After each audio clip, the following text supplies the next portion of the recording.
دوستان توی این ویدیو میخوام بهتون نشون بدم که چجوری با استفاده از هر نوع آلویی شما میتونید لواشک خوشمزه و ترش درست بکنید. اصلا فرقی نمیکنه چه مدل آلویی باشه. البته که هر چقدر آلوتون ترشتر باشه بهتره، ولی اگر هم کاملا ترش نیست، شیرینه، بازم مشکلی نداره.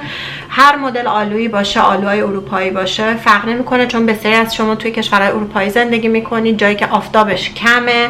اون مدل آلو خاصی که برای لواشک ایرانی هستش وجود نداره و میخوام توی این ویدیو بهتون نشون بدم چجوری با هر آلویی بدون نیاز به آفتاب توی اروپا میتونید خوشمزه ترین و ترش ترین لواشک رو درست بکنید. بعد از اینکه آلوهاتون رو شستید توی آبکش بریزید. نیازی نیستش که صبر بکنید آلوها خوش بشن یا آبشون بره. مستقیم میتونید داخل قابلمه بریزید.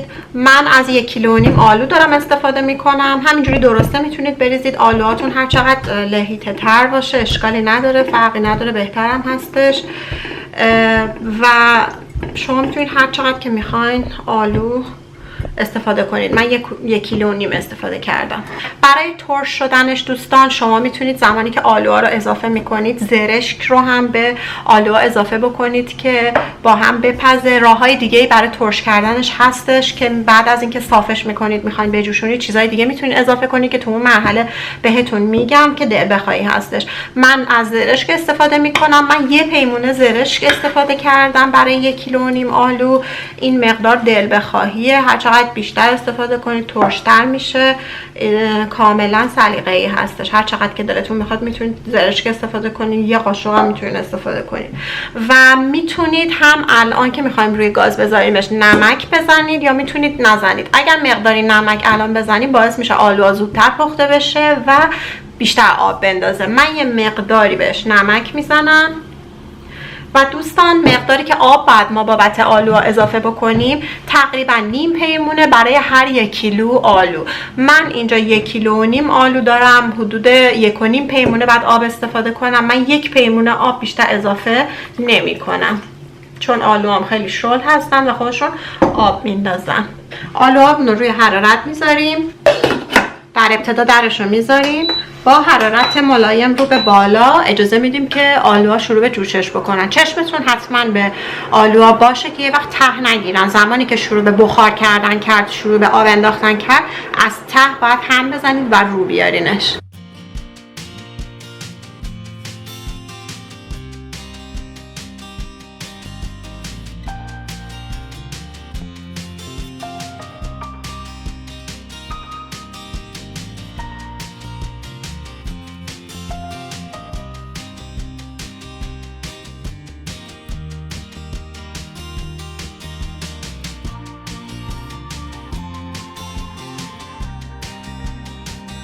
میبینید که چقدر خودش آب انداخته. اگه بیشتر آب اضافه کرده بودم دیگه خیلی آبکی میشه. باید انقدر اینا بجوشه که کاملا این میوه ها نرم و لهیده بشه، طوری که خیلی راحت از هسته جدا بشه. هنوز کار داره، باید بذاریم بیشتر بجوشه. درش رو میذاریم و میذاریم انقدر بجوشه که به اون مرحله برسه. دوستان بعد از یه مدت که آلوها در مرحله له شدن هستن، یعنی به مراحل آخر نزدیک میشن، ممکنه سر بره. حرارت رو یکم کمتر بکنید و میتونید درش رو به صورت نیمه بذارید که این یه وقت سر نره. خب دوستان اینا دیگه کازره، کاملا نرم شده. آلوها خیلی راحت از هسته جدا میشه و الان وقتشه که از روی حرارت برداریم. از یه ظرف بزرگ استفاده بکنید، چیزی که آبکش داخلش کامل جا بگیره که وقتی که مواد رو داخلش میریزید از بغلا نریزه بیرون. مایه رو داخل آبکش بریزید. دقت بکنید خیلی داغ مایه. خیلی آروم این کارو بکنید و در این مرحله آبش رو از گوشت و مابقی چیزا جدا میکنیم. میتونید بذارید مقداری خنک بشه، دستکش دستتون بکنید. با دستکش هم آخر سر فشار بدین که مطمئن بشین تمام آبش جدا میشه. آبش داره جدا میشه.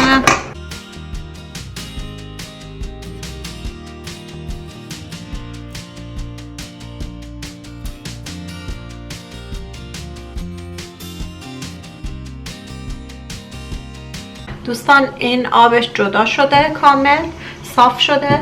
دوباره آبش رو برمیگردونیم به یک قابلمه.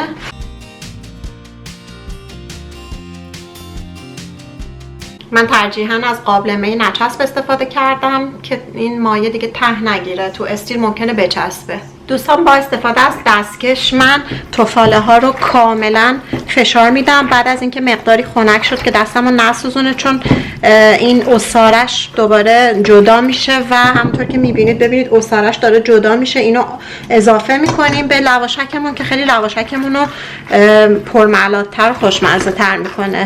اینو انقدر فشار بدین که کاملا عصاره هاش در بیاد، چیزی باقی نمونه. دیگه اینو کامل چلوندیم. دستتون رو تمیز بکنید که این تیکه ها وارد ظرف زیری نشه و بعد زیر آبکش رو تمیز بکنید. ببینید زیر آبکش خیلی عصاره چسبیده. دستتون رو که تمیز کردید حتما زیرش رو پاک کنید، حیفه اینا بمونه. و تمام این عصاره رو به قابلمتون منتقل کنید. خب الان ما این قابلمه رو روی حرارت منتقل میکنیم که غلیظ‌تر بشه. روی حرارت ملایم دوستان اینو قرار بدین و انقدر باید بجوشه غلیظ بشه که به غلظت ماست برسه و بعد بالا سرش باشین، هم بزنید و نذارید ته بگیره. در این مرحله اگر میخواین آلوتون ترشتر بشه، یه انتخاب دیگه که میتونید داشته باشید اضافه کردن قره قرود هستش به میزان دلخواه، یعنی مقداری اضافه میکنید، مزه میکنید. اگر ترشیش مناسب بود اوکی، اگه نه بیشتر اضافه میکنید. یه کار دیگه هم که میتونید برای ترشی این بکنید استفاده از جوهر لیمو هستش یا همون اسید سیتریک هستش که میتونید مقداری اضافه کنید و این باعث ترش شدن لواشک میشه. هیچ ضرری هم نداره، هیچ مشکلی نداره. من حدود 1/2 قاشق چای خوری به این مقدار اضافه میکنم، چون زرش کم اضافه کرده بودم و نمیخوام خیلی دیگه ترش بشه، ولی بازم مزه میکنم. اگر از ترشیش ناراضی بودم بیشتر ازش استفاده میکنم از جوهر لیمو. نمک رو هم بچشید، اگر میزان نمکش کم بود اضافه کنید در این مرحله، ولی دقت کنید وقتی که این غلیظ‌تر میشه ممکنه شورتر بشه، یعنی در این مرحله خیلی اضافه نکنید. سعی کنید تو مرحله های آخر که دیگه مایع داره غلیظ میشه نمک رو اضافه کنید که یه وقت شور نشه. یا اگر خیلی زیادی ترش شد لواشکتون، ملس میخواستین، میتونید یه قاشق شکر اضافه کنید که ملس بشه. اینا همه سلیقه‌ای هستش. خب دوستان این تقریبا غلیظ شده به این شکل که میبینید. وقتی که شروع به قلوب میکنه و تیکه ها یعنی قطراتش به بیرون پرتاب میشه، یعنی این دیگه غلیظ شده و آماده هستش. اینو از روی حرارت برمیدارین. قبل از اینکه بردارین چک بکنید نمکش رو، ترشیش رو، همه چیش رو چک بکنید و حالا بعد از حرارت هم میتونید بذارید کنار و اینو چک بکنید، فرقی نداره. ما اینو از روی حرارت برمیداریم. دوستان من ترشی اینو چک کردم، عالیه، یعنی فوق العاده شده. بهتون بگم من چقدر برای این مقدار ترشی استفاده کردم. یه پیمون زرشک استفاده کردم و 1 قاشق چایخوری کلا جوهر لیمو زدم، یعنی نصف قاشق چایخوری رو اول زدم، بعد چک کردم خواستم بیشتر بشه ترشیش، یه نصف دیگه اضافه کردم. فوق العاده است، یعنی باور کردنی نیست انقدر خوشمزه و ترش شده. یک مقدار خیلی کمم نمک میزنم، خیلی نه. این دیگه آماده است. میذاریم یک کمی از داغی بیفته. ما میخوایم اینو توی فر بذاریم چون که یعنی ما اینجا آفتاب نداریم و میخوایم یه مدلی درست کنیم که نیاز به آفتاب نباشه. ولی یه نوآوری دیگه هم که من تو سرم هست که برای درست کردن لواشک بدون اینکه تو فر بذاریم، بدون اینکه آفتاب باشه، اینو از خودم در آوردم. نمیدونم موفق میشه یا نه. یه مقدارش رو میخوام به اون شکل انجام بدم ببینیم که این نتیجه این آزمایشمون چی میشه. خب اینو میذاریم یکم از داغی بیفته تا مرحله بعد. همونجور که میبینید من یه سینی شیرینی پزی اینجا روش کاغذ شیرینی پزی کشیدم برای اینکه یه سری از لواشک‌ها توی فر میره.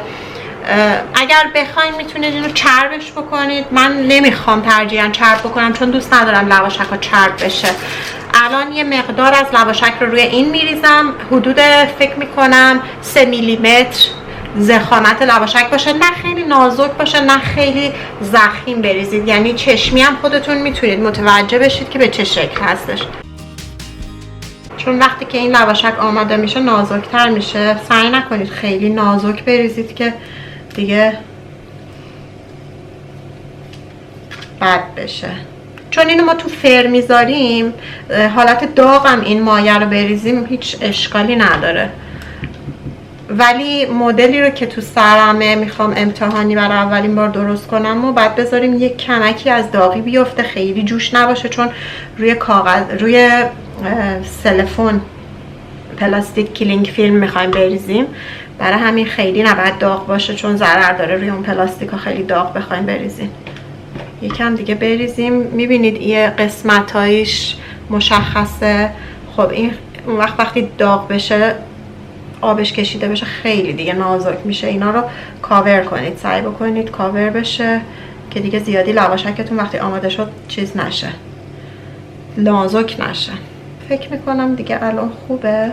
خب ما اینو داخل فر 110 درجه سانتیگراد طبقه وسط میذاریم تا زمانی که دیگه سطح لواشکمون رو وقتی دست میزنیم نم نداشته باشه، یعنی مویست نباشه، خشک باشه. اون زمان لواشک آماده هستش و باید از فر در بیارین. شما میتونید هر زمانی از پخت این لواشک فر رو باز بکنید و لواشک رو چک بکنید، هیچ موردی نداره. من اینو به فر منتقل میکنم.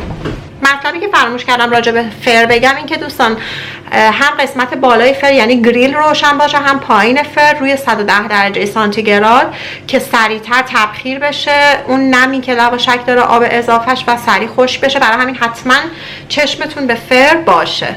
دوستان همونطور که میبینید من سلفون کشیدم، یه سینی استیلو و میخوام مابقی مایه لواشک رو اینجا بریزم. اگر آفتاب دارین میتونید زیر آفتاب بذارین که 3-4 روز بذارین زیر آفتاب خشک بشه و لواشک بشه. اگر آفتاب ندارین میتونید از روشی که من میخوام استفاده کنم استفاده کنید. فقط دقت کنید که این لواشک رو اگه بذارید گوشه اتاق آفتابم بهش نخوره همینطوری بمونه ممکنه کپک بزنه. ولی یه موضوع دیگه هم هستش که ما چون بهش جوهر لیمو اضافه کردیم گفته میشه که جوهر لیمو از کپک زدن لواشک جلوگیری میکنه. ولی برای اینکه سیف ساید باشیم، یعنی این همه زحمت کشیدیم الکی به هدر نره یه وقتی کپک بزنه، سعی بکنید که اینجوری ولش نکنید گوشه اتاق بدون آفتاب که حالا خوش بشه. ولی من کاری که میخوام بکنم اینه که من میخوام اینو بذارم یک کمکی یه چند ساعتی بمونه، یک کم خودشو بگیره. بعد از اینکه خودشو گرفت میخوام با سشوار اینو خشکش کنم، یعنی هر چند وقت یه بار سشوار بگیرم. من نمیدونم این روش کارساز هست یا نیست، تا حالا انجام ندادم، میخوام امتحان کنم. اگر دیدم داره کار میکنه هم شما رو آپدیت میکنم، هم که خوبه. اگر نه دیدم که فایده نداره اینم منتقل میکنم به فر به این شکلی که میبینید. فعلا اینو میذارم یه گوشه یک کمی خودش رو بگیره. خب دوستان این بعد یه نیم ساعت فکر میکنم یه کمی خودش رو گرفته. کاری که میخوام بکنم اینه که میخوام سشوار رو با باد گرم روش نگه دارم و هر چند دقیقه یک بار این کارو بکنم تا لواشک کاملا خوش بشه. میخوام برای اولین بار این کارو بکنم ببینم کلا چقدر طول میکشه، آیا ارزششو داره یا نداره. برای اون کسایی که فر ندارن و آفتاب ندارن میتونه روش خوبی باشه. تنها چیزی که باید دقت کنین این که وقتی این کارو میکنین خیلی باد سشوار رو اوایل نزدیک ندین، چون هنوز مایش شل هستش، ممکنه باد زیادی باعث بشه که اینا به هم بخورن. هر چند وقت یه بار این کارو بکنید تا اینکه کاملا خوش بشه، ببینیم که به چه شکل میشه. خب دوستان بعد از فکر میکنم نیم ساعت رو حرارت 110 درجه سانتیگراد این تقریبا خوش شده. اجازه بدید که کاملا خنک بشه و بعد جداش میکنیم. ببینیم به چه شکل از آب در اومده. دوستان من اینو از داخل قالبش در آوردم، روی سینی گذاشتم. همونطور که میبینید این کاملا خوش شده، یه مقدارم نازک شده، یعنی دست که بهش میزنیم نمیچسبه به دست، ولی یکم حالت چسبندگی داره، یعنی سطحش نیاز هست یه مقدار دیگه خوش بشه تا بعد ما سعی کنیم اینو بکنیم. اینم که در حال سشوار کشیدنیم، ببینیم چه اتفاقی میفته. یه مقدار خودشو گرفته. به هر حال لواشک درست کردن بدون آفتاب سختی‌ها رو داره. ما هم داریم اکسپریمنت میکنیم، داریم ترای میکنیم ببینیم چه جوریه. من شما رو آپدیت میکنم که موفقیت آمیز بود یا نبود. فعلا که در حال سشوار کشیدنیم. دوستان کاری که من کردم، این لواشک ها رو توی یخچال گذاشتم شب و دوباره روز بیرون آوردمشون و هر چند وقت یه بار سشوار روشون گرفتم. این کم کم داره خودشو میگیره و خشک میشه. برای اینکه از کپک زدن این جلوگیری بکنم توی یخچال میذارم و اینو انقدر ادامه میدم تا تبدیل به لواشک بشه و نتیجه رو بهتون نشون میدم. این کاملا خشک شده و الان سعی میکنیم که از این کاغذ جدا کنیم، ولی به نظرم یه مقدار نازک شده.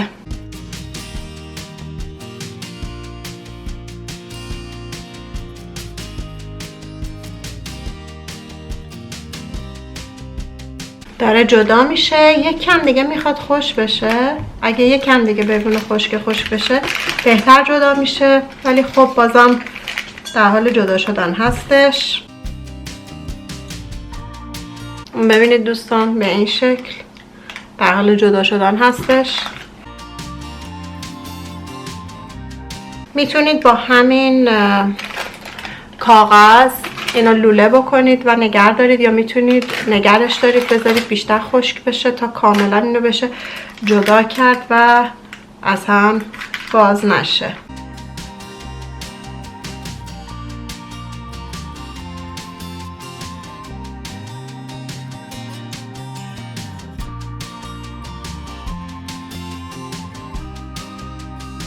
ما اولی لواشکمون رو لوله کردیم و دومی هم همین کار میکنیم.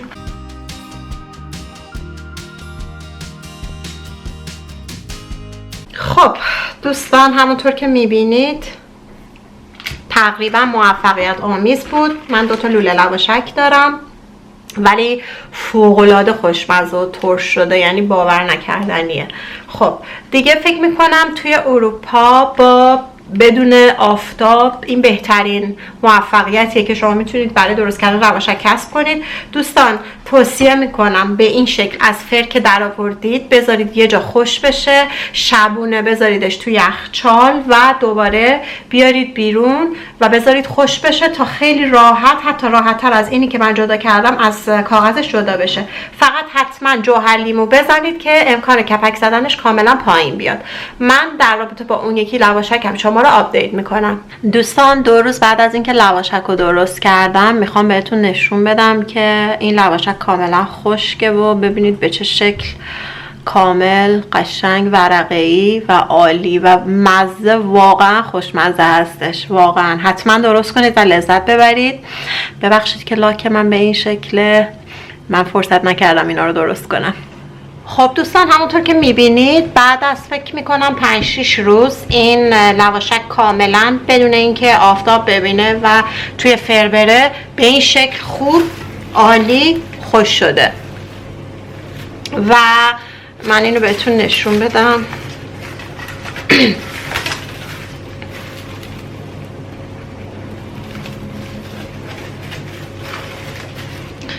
من فقط باید به شما بگم که در درست کردن این لواشک لمی که در واقع داره به چه شکلی هستش و شما به چه شکل باید این لواشک رو درست بکنید. من هر 2-3 ساعت یک بار روش رو سشوار میگرفتم دوستان و شب وقتی که شما میخواین به رخت خواب برین این رو بذارید توی یخچال به همین شکل و فردا دوباره درش بیارین تو محیط اتاق بذارین و هر چند ساعت یه بار یه سشواری بگیرین. اگر یه وقت رده آفتابی چیزی یه ذره دیدین ترجیح بدین که اونو توی آفتاب بذارید یا جایی بذارید که یکم نور بیشتر باشه و در عرض 5-6 روز به این خوبی لواشک میشه. به همین عالی، خیلی راحت هم شما میتونید اینو جدا کنید. به همین شکلی هستش، میتونید رولش بکنید یا خیلی راحت میتونید اینو جدا کنید. ببینید چقدر راحت داره جدا میشه. به همین شکلی که جدا میکنید میتونید اینو رول بکنید و نگه دارید، یا با همین پلاستیک شما میتونید اینو رول بکنید، هیچ فرقی نداره. از فر، مال فرم خیلی خوب شد، اینم خیلی خوب شد. فقط مال فر رو اگه یک کمی از اون چیزی که من گرفته بودم ضخیم‌تر مایش رو بریزید خیلی بهتر هستش. هر دوتاش خوبه، هر دوتاش خوشمزه، هر دوتاش عالی. هر مدلی که دوست دارید فقط باید بهش تایم بدین و میتونید به این خوشمزگی لواشک درست کنید.